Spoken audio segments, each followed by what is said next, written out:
यह वीडियो का पूरा क्रेडिट भजन मार्ग चैनल को जाता है। हमारे चैनल किसी भी गलत चीजों को प्रोत्साहित नहीं देता। राधे राधे। अनीश जी हिमाचल से।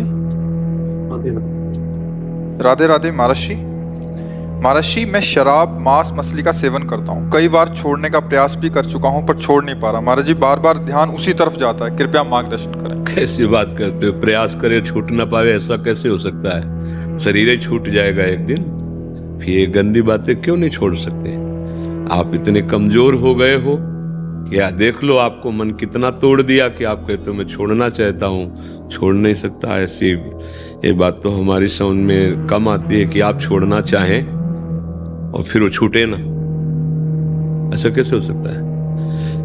बाहर से सुन के आप छोड़ने की बात करें, अंदर से सुख बुद्धि आपकी उसमें है। अंदर से सुख बुद्धि, इसलिए आप नहीं छोड़ पा रहे हैं। क्या लाभ आपको शराब पीने से मिलेगा? हमें एक भी लाभ बता दीजिए आप शराब पीने में। शास्त्रीय निषेध तो है ही, पंच महापापों में ये रखा गया है शराब, लेकिन लाभ क्या है इसमें आप बताओ?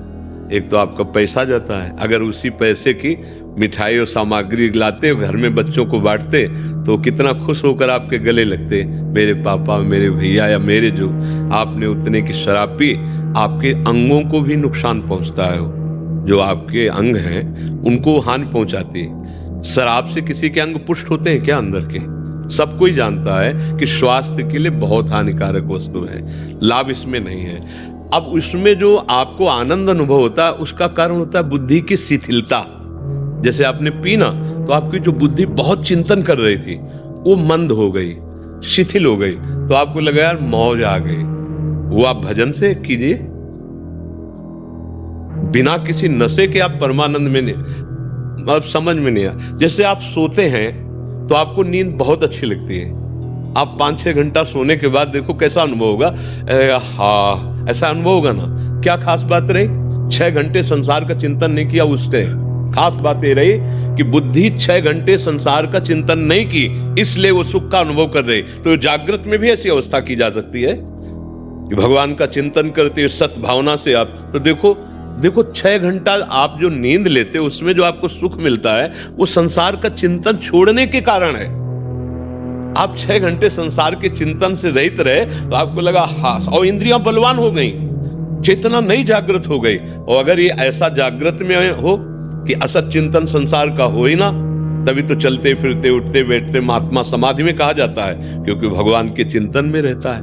भैया जो शराब से तुम या किसी नशे से, आप देखो गंभीरता से देखना, वो तुम्हारी बुद्धि को शिथिल करता है, तुम्हारी चेतना शक्ति को शिथिल करता है। तो तुम्हें लगता है कि बहुत मस्त है। जहां तुम्हें हाथ रखना चाहिए रखने के सामर्थ्य नहीं, जहां पैर रखना चाहिए वहां रखने के सामर्थ्य नहीं, जो तुम्हें बोलना चाहिए बोलने के सामर्थ्य नहीं, तुम्हारी सामर्थ्य को वो दबा दिया। तो तुम उसको क्या मानते हो कि वो बड़ा मौज आ गई, बड़ी मस्ती आ गई। नहीं, आप लोगों ने तो देखा होगा, हमने यहाँ देखा अपने वृंदावन में, जब रात्रि में आ रहे थे तो एक छोटी सी नाली थी और एक भैया जी यही पान किए हुए थे, तो अब वो नाली को ऐसे देख रहे जैसे समुद्र पार कर ला। बार बार पैर ऐसे उठाते फिर ऐसे करते, आखिरकार वो छोटी सी नाली में उसी में गिर गए। कि अब बताओ क्या ये सुख है सर आपका? जहां हम पैर रखना चाहते हैं वहां रखने की सामर्थ्य नहीं, जो हम बोलना चाहते हैं बोलने की सामर्थ्य नहीं, वो हमारी चेतना शक्ति को दबा रही है। कोई भी नशा होता है वो हमारी चेतना शक्ति को बढ़ाता नहीं है, वो दबाता है। आप किसी भी नशेबाज को देखिए, आप वो चेतना शक्ति को लुप्त, तो आप ऐसा नाश क्यों कर रहे हैं? अच्छा, जैसे मांस की बात है, लोगों का ये कहना होता है कि भाई मांस से हमारे को बल मिलता है। नहीं भाई, तुम्हारे को मांस से बल नहीं मिलता है। तुम्हारी एक भावना बन गई है, दूसरे के शरीर को काट कर खाकर तुम बलवान और प्रसन्न हो सकते हो, ऐसा नहीं। हाँ, 2 हो सकते हैं, या तो हिंसक पशु या राक्षस। आप दोनों में से अगर कोई है तो हमारी कोई बात ही नहीं है आपसे। अगर आप राक्षस नहीं हैं और आप हिंसक पशु नहीं हैं तो फिर ये नहीं। आपके संयम में जितनी ताकत है उतनी ताकत किसी भी खाद्य पदार्थ में नहीं है। संयम से रहिए, और नमक रोटी भी खाएंगे ना आप तो आप पुष्ट रहेंगे, आप प्रसन्न रहेंगे, आप मुस्कुराते नजर आएंगे। अभी बेचारे दीनहीन पशु पक्षी, मान लो मुर्गा है, ये सब, अब ये तो राक्षसी भाव है हमारी समझ में। आप अपने लिए बहुत हानि का कार्य कर रहे हैं। अच्छा, अब जैसे व्यभिचार है, तो आपने जो पाणी ग्रहण किया वो तो धर्मयुक्त है, तो शरीर तो वही है ना भाई। रूप का चमड़ा अलग अलग हो सकता है, लेकिन बनावट शरीर की तो वही है ना। तो अगर विवेक से देखो, अगर तुमको वहां सुख नहीं मिल रहा तो तुम्हें पापाचरण करने में कहां सुख मिल जाएगा, क्योंकि शरीर तो वही है ना, अंग तो वही है ना। तो मन को अगर हम शांत रखकर अपनी पत्नी को अधिक से अधिक प्यार करें या अपने पति को अधिक से अधिक प्यार करें, तो गृहस्थी बड़ी सुख भरी हो जाए और धर्मयुक्त है, कोई उसमें पाप है नहीं, बड़ा मंगलमय जीवन। पर मनीराम को न समझाने के कारण अब उसमें सुख तो है नहीं, जो हमारी चाह है, हमारी जो चाह है सुख की, वो वहां है नहीं।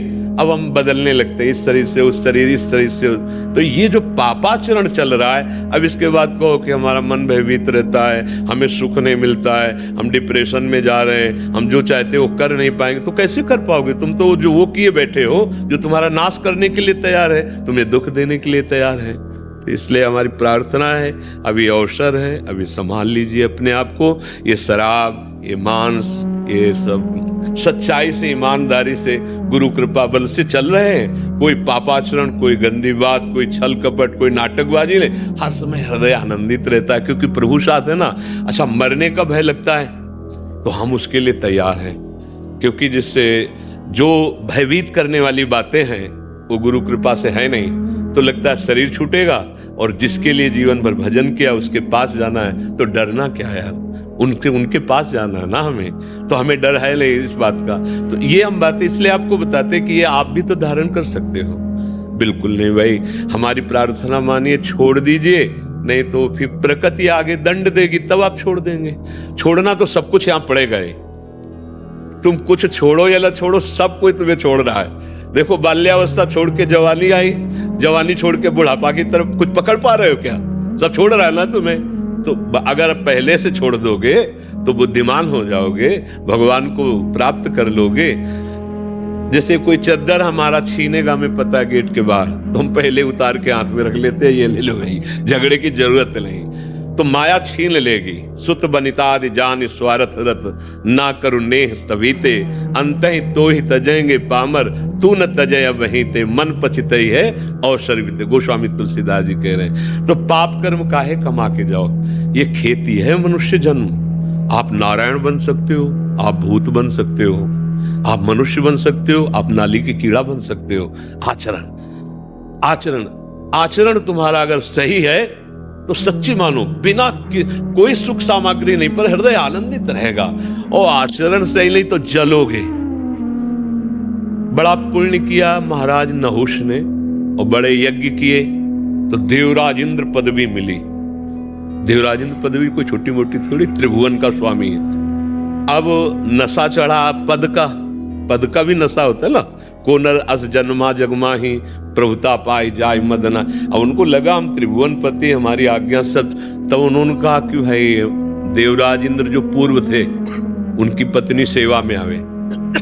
अब इतनी अप्सराएं हैं, इतनी सुविधा है, लेकिन पदाभिमान पापाचरण के लिए प्रेरित किया। अब वो भाग के गुरुदेव की शरण में गई, बृहस्पति जी की, कि भगवान अब आप ही हमारी रक्षा कर सकते हो, और आपने वचन दिया था कि तुम शरणागत हो, जब कभी कोई दुख पड़ेगा। तो अब भगवान इससे बड़ा दुख क्या कि अब ऐसा है, त्रिभुवन पति पद पे बैठा हुआ है और इसकी आज्ञा का पालन करना होगा। तो उन्होंने बहुत बुद्धिमाने से कहा, हाँ जाओ, कह दो कि हम तुम्हारी शर्त स्वीकार करती है, पर अभी तक जितनी सवारियों में हमारे महाराज इंद्र आते रहे, आप उनमें से एक भी सवारी में मत आए। आप कुछ ऐसा अलग आए सवारी में जिससे हम प्रसन्न होकर आपका स्वागत करें। तो वो पूछेगा तुम कि क्या सवारी से? बोलो तुम ऋषियों की सवारी करके, ऋषियों को से पालकी ढुला के आओ। बोले सर्वनाश की जड़ यही होगा उसके, वो अभिमानी समझ नहीं पाएगा, मारा जाएगा। ऐसा ही किया। सची जी गई और कहा कि हम आपकी जो आज्ञा गई थी उस पर विचार किया है। तो कभी एरावत पे देवराज इंद्र आते हैं, कभी विमान पे आते हैं। हम चाहते हैं आप ऐसे सवारी पे आओ कि आज तक कोई इंद्र ऐसा किया ही ना हो। तो उसका आदेश कीजिए, तो सप्त ऋषियों की पालकी जुतवा और उस पे बैठ करके आओ। और शीघ्र आओ आप, हम आपके मिलन के लिए महल में इंतजार कर रहे हैं। अभिमानी आदमी पापाचरण करने वाला ये जान नहीं पाता कि मेरे नाश का कारण क्या है। अब जो जगत बंदनी ऋषि है उनको पालकी में आज्ञा कर दी जोतने के लिए, तब वो तो देवराज की आज्ञा है। अच्छा, इतना व्याकुल हो गया कि कहा सर्प सर्प सर्प, सर्प मन होता तीव्र गति से चलो, हाँ जल्दी, लात मारी ऋषि के मस्तक पे, कहा सर्प, बस लौट पड़े और कहा कि नीच पापी, तू त्रिभुवन पति पद पर बैठ करके और हम ब्रह्म ऋषियों को पाल, जा सर्प हो जा। तो 10,000 वर्ष तक अजगर योनि को प्राप्त हुए। कहां देवराज इंद्रपद और कहां अजगर योनि। तो देखो, पापाचरण पराई स्त्री के लिए तो देवराज इंद्र पदवी से गिराकर अजगर बना दिया, और हमारी दशा क्या होगी, हम तो कुछ है ही नहीं है। वो तो पुण्यात्मा पुरुष जो त्रिभुवन पति है, इसीलिए कहा गया। ये हर एक बात पर ध्यान दीजिए। आप शराब पीते, आप मांस खाते, आप पराई माता बहनों की तरफ गंदी, भले पैसे वाले हो तो पैसे से अधर्म किया जाता है कि धर्म किया जाता है। देखो, गाय घास खाती है, दूध ठाकुर जी बना देते हैं। उनको दूध चाहिए क्या, उनको रबड़ी चाहिए क्या, उनको नारियल चाहिए क्या? यार, उनको तुम्हारी पवित्रता चाहिए, तुम्हारा प्यार चाहिए। जैसे आप 1 किलो सेव लिए और घर में गए और अपने 4 बच्चे हैं और चारों बच्चों को दे दिया। अब एक बच्चा दौड़ के आया तुम्हारी गोद में बैठ के और तुम्हारे मुंह में पवाने लगा, अब तुमको कैसा लगेगा? दिया पापा ने ही है, पर पापा को जब पवाया तो पापा क्या करेंगे? उस सेव को अपने हाथ में ले लेंगे, उसको गोद में बैठा लेंगे और स्वयं पवाएंगे। ऐसा ही भगवान का भोग लगता है। तो दियम वस्तु गोविंदम तो आपने दिया है प्रभु, आपको समर्पित है, वो बात अलग हो गई। ऐसा नहीं कि तुम पापाचरण करो और फिर भगवान को भोग लगा दो या मंदिर में जाके नारियल चढ़ा दो या धूप बत्ती अगरबत्ती। जितनी सुगंध है भगवान के श्री अंग की सुगंध के एक अंश के बराबर भी नहीं। उसमें तुम्हारा जो भाव है कि प्रभु आप प्रसन्न हो जाओ, तो वो अपनेपन से प्रसन्न होते। नाम जब करो, किसी से आशीर्वाद मांगने की जरूरत नहीं। ये गंदे व्यसन छोड़ो, खुद देखो परमानंद में प्रभु तुम्हारे हृदय में बैठे हैं। भगवान कोई लोभी लालची व्यक्ति थोड़ी है कि माल छलाओ तो तुम्हारी तरफ और माल ना छलाओ तो तुम ऐसा ले।